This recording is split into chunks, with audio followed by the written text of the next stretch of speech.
خان اب اس پر پورا قابض ہو چکا تھا۔ بیلا کے وجود میں ایک لہر سی دوڑ رہی تھی۔ خان نے اس کی پیٹ پر ہلکا سا کاٹا۔ یہ سب دیکھنے کے بعد بیلا نے اپنی آنکھیں بند کر لیں۔ پوری رات خان بیلا پر اپنی شدت لٹاتا رہا اور تقریباً 5 بجے اس سے الگ ہوا۔ بیلا جو اپنی سسکیاں دبائے ہوئے تھی کب کی بے ہوش تھی۔ اس نے جیسے ہی پیرس کی سرزمین پر قدم رکھا تو دل میں برے برے وسوسے آئے کہ وہ یہاں کیسے رہے گی۔ چاچو سے تو وہ آج تک نہیں مل پائی تھی، جس کی وجہ اسے معلوم نہیں تھی۔ بس اس نے فرحان کو دیکھا ہوا تھا، وہ بھی 4 سال پہلے۔ پتہ نہیں اب وہ پہچان پائے گی کہ نہیں۔ اگر اس نے اس رش میں فرحان کو پہچان بھی لیا تو کیا چاچو اسے اپنے گھر میں رہنے دیں گے؟ ابھی پری اسی کشمکش میں تھی کہ اس کی موبائل کی بیل بجی۔ اسکرین پر بابا کا نمبر دیکھ کر فوراً کال اٹھائی۔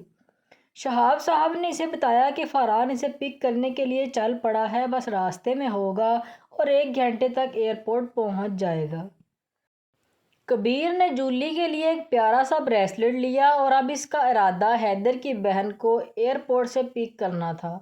وہ آج سے پہلے زیادہ وجیہ لگ رہا تھا کیونکہ اسے جولی کی طرف جو جانا تھا۔ حیدر کی بہن کبیر کے ساتھ بہت زیادہ اٹیچڈ تھی کیونکہ حیدر اپنا زیادہ وقت اپنی وائف کو دینے لگ گیا تھا اور شادی کے بعد وہ اس ذمہ داری سے دور بھاگنے لگ گیا تھا، جس کی وجہ سے کبیر نے پارسا کو بہن کی طرح پالا تھا۔ تھوڑی دیر بعد وہ ایئرپورٹ پہنچ گیا اور ویٹنگ روم میں چلا گیا۔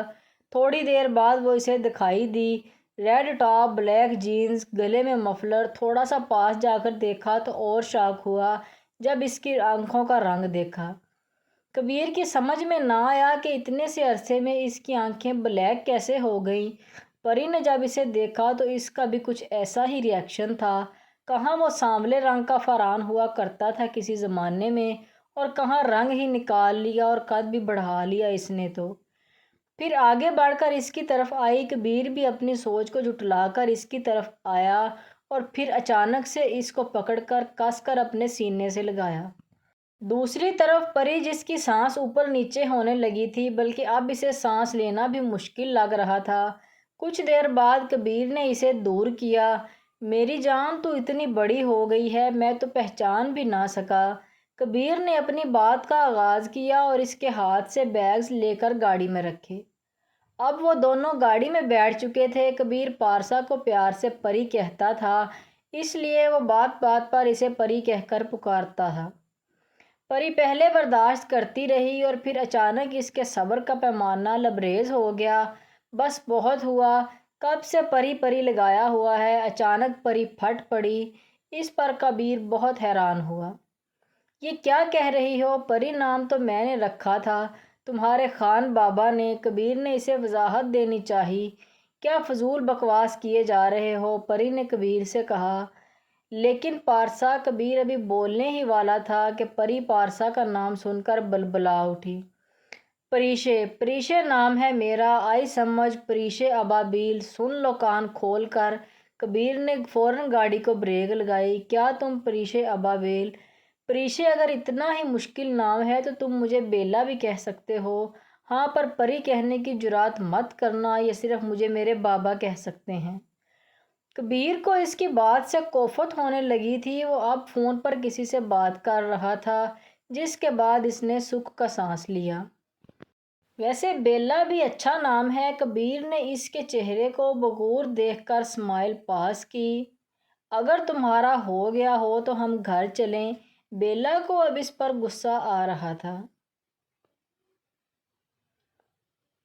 گھر؟ کبیر نے آبرو اچکا کر اسے کہا، تو کیا گلی ڈنڈا کھیلنے کا ارادہ رکھتے ہو؟ بیلا کہاں چپ رہنے والی تھی، فوراً بولی۔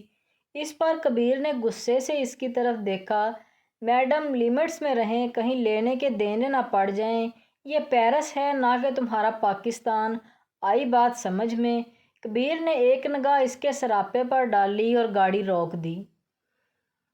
کبیر اپنے ساتھ پارسا کو نہیں بلکہ اس نے پریشے ابابیل کو پارسا کی جگہ ایئرپورٹ سے پک کیا ہے۔ یہ بات اسے معلوم تھی، لیکن بیلا کو معلوم نہیں تھا کہ جس کو فرحان سمجھ کے وہ گاڑی میں بیٹھی وہ اس کا منگیتر فرحان نہیں بلکہ کبیر خان زادہ ہے۔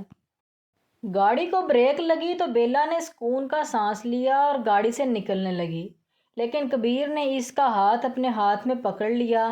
بیلا نے اس کی یہ حرکت دیکھی تو پھٹ پڑی، بدتمیز انسان، گھر جانے دو مجھے۔ پھر دیکھا کیسے چاچو کو تمہارے کرتوت کا بتاؤں گی۔ وہ اس کی پکڑ سے اپنا ہاتھ چھڑوانے لگی۔ یہ سنتے ہی کبیر رونے والی شکن بلانے لگا، سچی میں تو ڈر گیا۔ اس کی بات سن کر بیلا کو اور غصہ آیا۔ وہ کچھ بولتی اس سے پہلے کبیر بول پڑا، مجھے اس گھر میں ایک ضروری کام ہے، اور خبردار جو تم یہاں سے 1 انچ بھی ہلی، چپ چاپ بیٹھی رہنا، نہیں تو میں تمہارے ساتھ جو کروں گا اس کی ذمہ دار تم خود ہوگی۔ کبیر نے اسے دھمکایا اور گاڑی کو لاک کر کے جولی کے گھر کے اندر چلا گیا۔ بیلا تو شاک ہی رہ گئی جب اس نے فاران کی ہمت دیکھی جو اصل میں کبیر تھا۔ کبیر نے جیسے ہی جولی کے روم میں قدم رکھا تو وہاں موجود نہیں تھی۔ اس کے بعد وہ ٹیرس پر گیا اور حیران رہ گیا کیونکہ ٹیرس پھولوں کی پتیوں سے سجا ہوا تھا۔ ٹیرس کی دیوار پر موم بتیاں رکھی گئی تھیں جو کہ ماحول کو خوشگوار بنا رہی تھیں۔ اچانک اسے پیچھے سے کسی نے گلے لگایا اور اپنا بازو کبیر کے سینے پر لا کر اس کی شرٹ کو مٹھی میں پکڑا۔ کبیر ایک جھٹکے سے اس سے دور ہو گیا۔ کبیر جیسے ہی جولی سے دور ہوا، جولی وہاں سے بھاگتی ہوئی روم میں آ گئی۔ شٹ، یہ کیا کر دیا میں نے؟ اسے منانے آیا تھا اور الٹا ناراض ہی کر دیا، کبیر نے اپنے ہاتھ کو دیوار پر مارتے ہوئے خود سے کہا، اور پھر جولی کے روم میں چلا گیا۔ اس نے اوپر سے نیچے تک جولی کو دیکھا جس نے بیک لیس ڈریس پہنا ہوا تھا اور پیٹھ کبیر کی طرف ہونے کی وجہ سے کبیر کو بآسانی دیکھ رہی تھی۔ آہستہ آہستہ اس کے پیچھے کھڑا ہو گیا اور اپنا ہاتھ اس کی بیک پر پھیرنے لگا جس سے جولی کو بہت مزہ آ رہا تھا۔ اس کی دلی مراد پوری ہونے کو ہے، لیکن اس نے کبیر سے ناراض ہونے کا ڈرامہ ابھی بند نہیں کرنا تھا تاکہ وہ اپنا کام جاری رکھے، اس لیے چپ چاپ کھڑی رہی۔ کبیر نے جب یہ دیکھا کہ جولی نے کوئی ری ایکٹ نہیں کیا تو اس نے جولی کی بیک کو انزپ کر دیا جس سے اس کی ساری بیک واضح ہو گئی۔ اب کبیر نے اپنے لب اس کی گردن پر رکھے اور آہستہ آہستہ اس کی گردن سے کمر تک آیا۔ تقریباً 5 منٹ بعد بھی جب جولی نے کچھ نہ کہا تو اس نے جولی کا رخ اپنی جانب کیا اور پھر اس کے بال دونوں جانب سے پیچھے کیے۔ جولی، مجھے معاف کر دو، مجھے پتہ ہی نہیں چلا کہ کب تم پر ہاتھ اٹھا لیا، یار اب تو معاف کر دو۔ جولی نے کبیر کے ہاتھ فوراً اپنے ہاتھ میں پکڑ لیے اور اپنے ہونٹ کبیر کے ہونٹ سے ملائے۔ کبیر اب چاہ کر بھی پیچھے نہیں ہٹ سکتا تھا کیونکہ وہ پہلے ہی ایسی غلطی کر چکا تھا جس کا خمیازہ وہ اپنے ڈیڈ سے تھپڑ کی صورت میں بھگت چکا تھا۔ اس لیے اب وہ جولیانا کا بھرپور ساتھ دے رہا تھا۔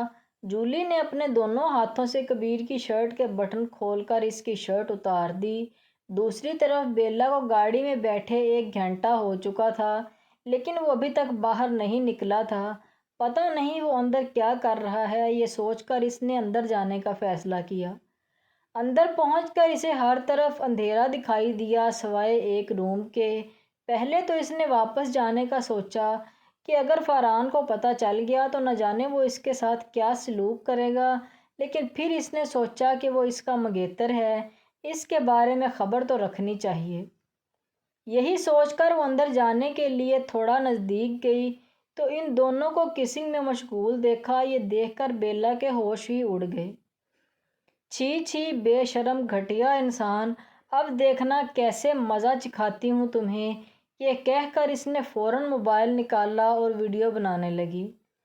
جولی کو بیلا نہیں دیکھ سکتی تھی لیکن کبیر کی شکل بیلا کو بآسانی نظر آ رہی تھی۔ دوسری طرف کبیر کو دروازے کے باہر کسی کے ہونے کا احساس ہوا تو اسے اچانک بیلا کا خیال آیا کیونکہ مسٹر جیمز آج کل ملک سے باہر تھے۔ اس نے فوراً جولی کو خود سے الگ کیا اور اسے ڈرنک لانے کا کہہ کر باہر نکلنے لگا۔ جیسے ہی بیلا نے کبیر کو باہر آتے ہوئے دیکھا تو اس کی ہوائیاں اڑنے لگیں۔ وہ فوراً ٹیبل کے پیچھے چھپ گئی۔ کبیر باہر نکلا تو اسے کوئی نظر نہ آیا۔ وہ اپنا وہم سمجھ کر چلا گیا جب اچانک اسے ٹیبل کے نیچے کسی کے حرکت کرنے کا احساس ہوا۔ اس نے جیسے ہی نیچے بیٹھ کر جھانکا تو بیلا کو اپنے منہ کے آگے ہاتھ رکھا دیکھ کر حیران ہو گیا۔ اس نے فوراً اسے کھینچ کر باہر نکالا۔ اس سے پہلے کہ بیلا چیخ مارتی، کبیر نے اس کے منہ کے آگے فوراً اپنا مضبوط ہاتھ رکھ دیا اور اسے گھسیٹتے ہوئے باہر لے گیا۔ وہاں جا کر اسے فوراً دیوار کے ساتھ لگایا۔ جب بیلا نے اسے اتنے پاس دیکھا اور وہ بھی بغیر شرٹ کے، تو اس نے اپنی آنکھیں زور سے بند کر لیں۔ اپنا موبائل دو، کبیر نے آہستہ مگر غصے سے اسے آنکھیں نکالتے ہوئے کہا۔ میرے پاس نہیں ہے، دور ہٹو مجھ سے، بیلا نے ہچکچاتے ہوئے اس سے کہا۔ اس کی بات سن کر کبیر اور نزدیک ہوا اور اپنا چہرہ اس کے چہرے کے پاس کیا۔ دیکھو، آرام سے مجھے فون دے دو، نہیں تو پنشمنٹ تو تمہیں ملنی ہی ہے۔ یہ نہ ہو کہ اس کو میں اور سخت بنا دوں۔ کبیر نے اس کی آنکھوں میں دیکھتے ہوئے اس سے کہا نہ میرے پاس نہیں ہے۔ ابھی وہ اتنا ہی کہتی ہے کہ اسے محسوس ہوتا ہے کہ کبیر اپنا ہاتھ اس کی شرٹ کے اندر ڈال رہا ہے۔ جیسے ہی کبیر اپنا ہاتھ اس کے جسم کو لگاتا ہے، بیلا کے منہ سے آہ نکلتی ہے۔ فاران بیلا ابھی اتنا ہی کہتی ہے کہ کبیر اپنے ہاتھ کی گرفت اس کے جسم پر مضبوط کر لیتا ہے اور اس کے پیٹ پر ہلکی سی چٹکی کاٹتا ہے۔ کبیر نام ہے میرا، کبیر خان زادہ، سنا تم نے؟ اب شرافت سے موبائل دو مجھے، نہیں تو میں کیا کر سکتا ہوں، یہ تو تم نے اندر دیکھ ہی لیا تھا۔ ویڈیو کو لائک اور چینل کو سبسکرائب کرنا مت بھولیں۔